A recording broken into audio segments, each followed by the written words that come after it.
Patriots, I'm coming to you from a crime scene, the U.S.-Mexico border, which is in fact one of the most dangerous and chaotic places, not just in the United States, but in the entire world.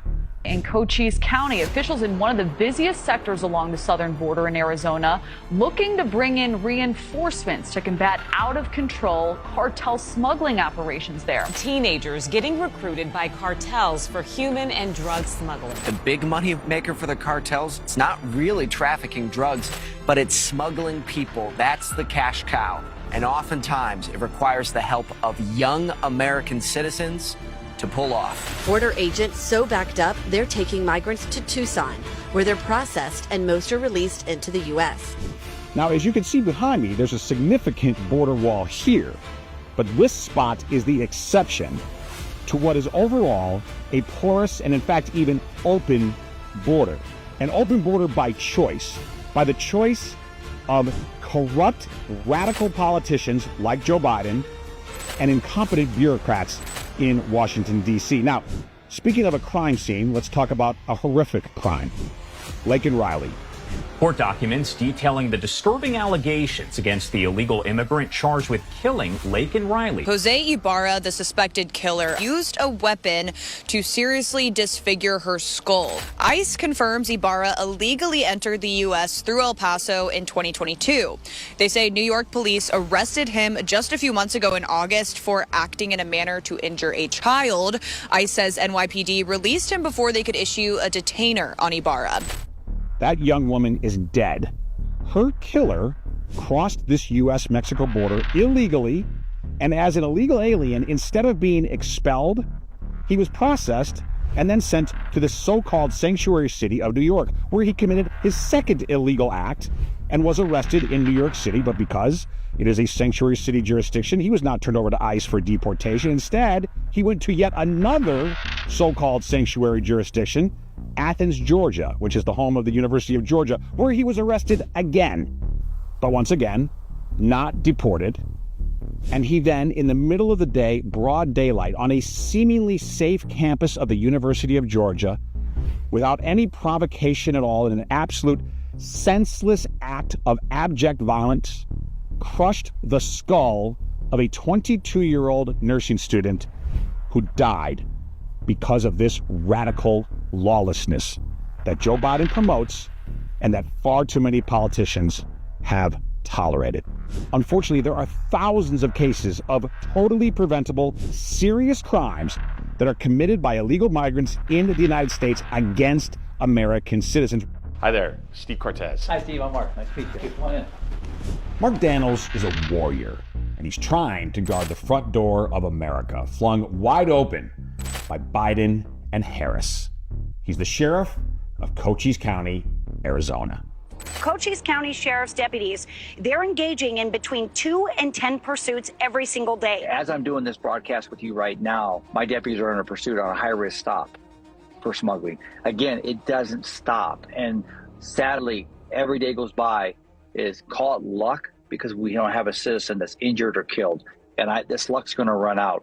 We have to make this real to all of us in this state, in this country. We have to secure this border. In my 40 years of working this border, watching this border, I've seen the good, the bad, and the ugly. This is the ugliest it's ever been. Mm-hmm. Whether it's been deaths on the border from migrants dying on U.S. soil coming across illegally, whether it's fentanyl coming across the border, these are record numbers. I mean, for example, in Arizona, last year we had 111 million fentanyl pills seized in Arizona. So almost 52% of all the fentanyl in the country was seized right here in our state.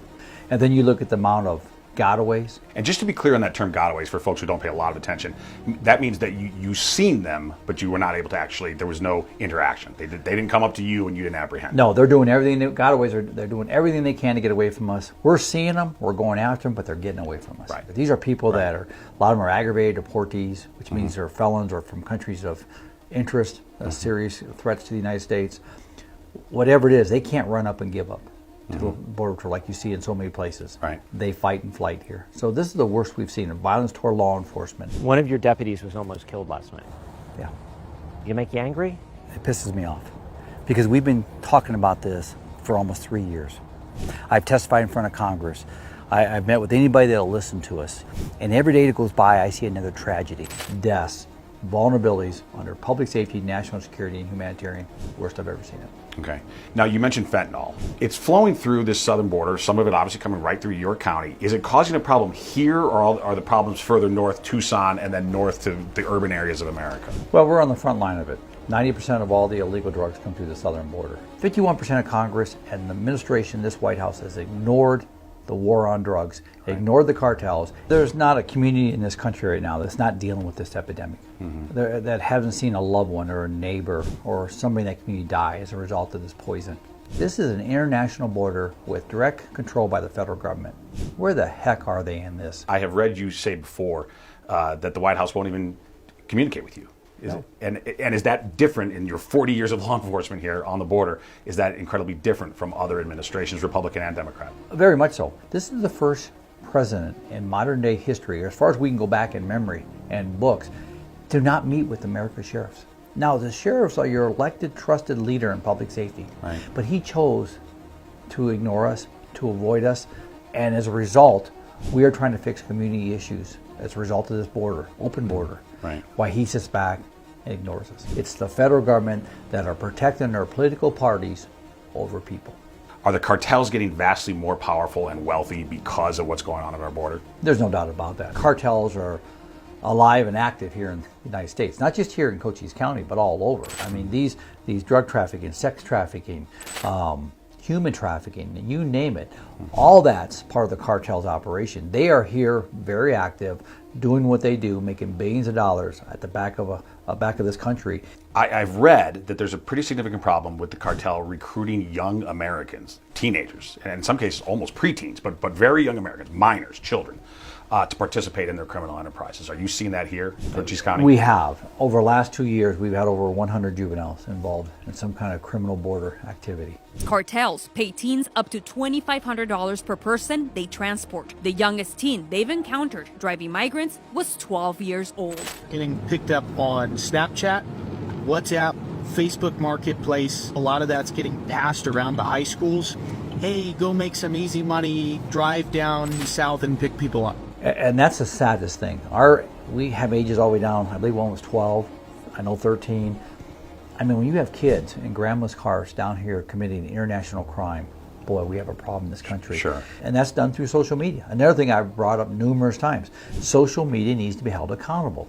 When you can buy a fentanyl pill off social media and it's delivered to your house, I call that a drug dealer. I don't know what the federal government calls it, but I call that a drug dealer. We need D.C. back in there. We need the partnership from Washington, D.C. back, but right now we don't have it. Steve Boyce is a third-generation rancher in Arizona, and he's been reluctantly put at the forefront of the danger of Biden's open border. Steve, thank you so much for joining us. Now, you are a rancher, and your ranch, just to be clear, almost touches the border, right? Yes, You're it's very close. about half a mile from the border fence. Okay, and so the illegal aliens trespassing over your land, not just trespassing into the United States, but also over your land. Correct. I mean, is this, how frequently is this happening? All the time. Every night, there's something. Every day? There's something. I mean, we don't see them all the time. Yeah. We see the evidence. For instance, they cut fences. So you'll have a fence that's 5 wires, and they'll cut the bottom 2. I get calls in the middle of the night that there's cattle on the highway. Well, how did the cows get on the highway? The fence got cut. They leave gates open. They break floats on water troughs and dump water out, which water in Arizona is really critical. Sometimes they come up and they knock on the windows at our houses. It's just unnerving all the time. You're on edge. I hate being that way. I mean, we carry pistols and guns and stuff like that just because of our own safety. We don't know what's going to happen. And we've got really good working with the Border Patrol, and Border Patrol contacts us when there's illegals coming through that area so that everybody can be safe. And it's not safe out there. Yeah. I mean, it's unsafe for the animals, it's unsafe for you, and it's got to be an economic cost too, right? I mean, how do you put a dollar value on leaving the gate open? You got to turn around and take 2 days to sort your cattle out that were in 2 separate pastures for breeding purposes, and now all of a sudden they're all mingled together and the bulls are together and your breeding program goes out the window. You know what I'm saying? Was it this way before Joe Biden was president? No, it was not. Customs and Border Patrol, are they doing their best given the frustrations that they have to endure from Washington, D.C.? I think so. Yeah. I think they don't have enough people, and they spend more time processing people than they do on the border wall and the border fence. It's our security in our country, and they can't do it because of the mandates from D.C. How many people have a fence around their house? Right. And that, all of a sudden, there's no fence around your house now. Right. What do you think when the people walk through your backyard? Right. Look, I lock the doors to my house. Okay. Not because at night, not because I hate those on the outside, but because I love those on the inside. Yes, right? Shouldn't that absolutely. be the approach of the United States for our border? Whoever the next president is, what would you tell them that you, Steve, the rancher and Cochise, what do you need to happen here so that you, your family, your animals, everybody can be secure? Secure the border, take care of the problem. Josh Jacobson is an entrepreneur and concerned citizen who's so alarmed about rising drug use and crime in Arizona that he founded a grassroots group to fight back. I am one of 3 steering leaders for the Tucson Crime Free Coalition. We operate without a budget. We do this all as a hobby, on our own dime and our own time. We started coming up with ideas to advocate for a safer Tucson, things that we could do as a group that just wanted to improve and use our voice and try to advocate with our local electeds to come up with solutions in the realm of substance abuse and crime. And we have developed our coalition, which is free to join. Anybody can join us, to 7,000 members now here in the Tucson area. But you are facing some issues here that are more acute, more intense Right. because of your location, particularly your location to the border. So can you tell us about that? How does the border make the crime problem, which again is a nationwide problem in a lot of mismanaged cities, but how does it make it more dangerous here in southern Arizona? Well, Tucson, Pima County, we are ground zero for the opioid crisis in the state of Arizona. Our extreme close proximity makes fentanyl and other illegal drugs extremely cheap and abundant here. In Tucson, fentanyl, which are also known as blues on the street, a fentanyl pill is going for 50 cents right now. 50 cents a pill. When we go out into the community, we go into the encampments, we talk to individuals that are living on the street, we get people that are telling us that they're using 40 to 60, up to 100 fentanyl pills per day. And so we actually have fentanyl tourism that's going on. In 2021, that was the first year that in total in the United States, over 100,000 overdose deaths, and most of them from opioids. I believe a problem that's massively exacerbated by an effectively open border. Now, how about you, though, somebody who lives here in proximity to the border? Would you describe it as an open border? A lot of people think that when we're talking about an open border, we're talking about immigration. That's actually not the case when we're talking about the flow of fentanyl. People need to understand the relationship between the cartels, the movement of people, and the way that they're able to basically fund the drug trafficking industry. So when you're trafficking folks that want to come to this country for whatever reason, the cartel is going to charge them $6,000 for 3 tries to cross the border. That's huge money. If you don't have that money and you're a guy, guess what? You're putting on a backpack and you're muling drugs across the border. If you're a woman, you've got a different opportunity to work it off when you get across to this side. The cartels then take all of that money, which is nearly 100% profit, right? And they parlay that into their drug trafficking activities. And so the fentanyl then, it's able to come through the ports of entry, it's able to come through the borders. But the big thing is they've got so much money to put into this infrastructure of moving illegal narcotics into the country that is killing our people. From 18 to 45, leading cause of death is overdoses. And again, most of that coming from opioids, and a lot of that being fentanyl related. And that fentanyl coming across the southern border, much of it right here in Arizona. And so, again, the problem's more acute for Arizona, but it's America's problem. For example, the worst states by far regarding overdose deaths are the Appalachian states, basically. West Virginia, the western part of Pennsylvania, the eastern part of Tennessee, where I live. So while the problem is quite intense here, it's hardly Arizona's problem. And I hope that Americans will realize that. Over 50% of all fentanyl interdicted in Arizona last year that goes across the country. So it's coming through my neighborhood, and then it's almost a distribution point to flow across the country. Over 50% of the interdicted fentanyl was right here in this county. Right, in Arizona, yep. And let's take it a step further, Steve. I have a 13-year-old son, and one of the scariest things about fentanyl and the way that it flows across the border is that the cartels advertise it on social media like Snapchat. My 13-year-old son, who uses Snapchat, you, anybody, You can order it directly from social media and have it mailed to your home.